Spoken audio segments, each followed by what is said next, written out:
Ito guys, no, ipapaliwanag po natin kasi nga marami pong nagtataka kung bakit nasaan na yun si si in-stream ads guys. Yes, in-stream ads po. Si in-stream ads po, starting po October 4 ay ginawa na pong isahan siya. Ginawa na po silang 3-in-1 ni bonuses, ni ads and reels, at saka si in-stream ads, nasali po siya doon.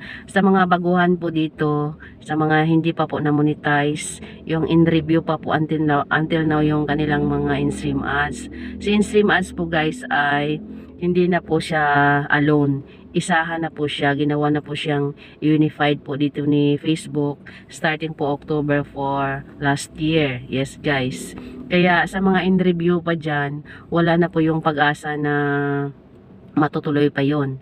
Kasi i-invite na lang po kayo niyan ni Facebook kung maganda yung performance ninyo. Kasi kasama na po si in-stream ads sa bonuses, ads on reels, at saka yung in-stream ads nga.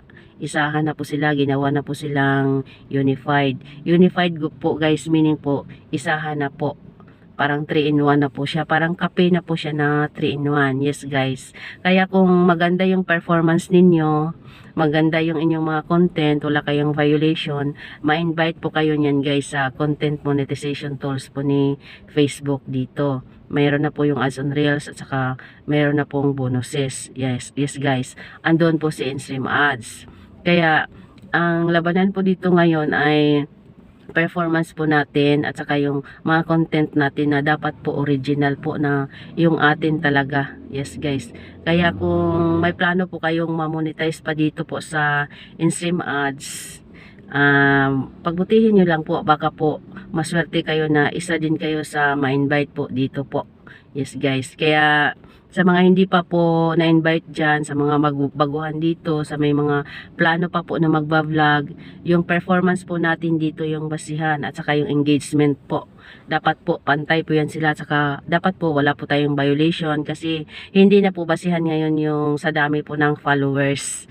Yes guys. Kaya kahit na 1K lang or 2K o 3K lang yung followers po natin ay may invite po tayo dito sa in-stream ads kung gugustuhin po ni Facebook.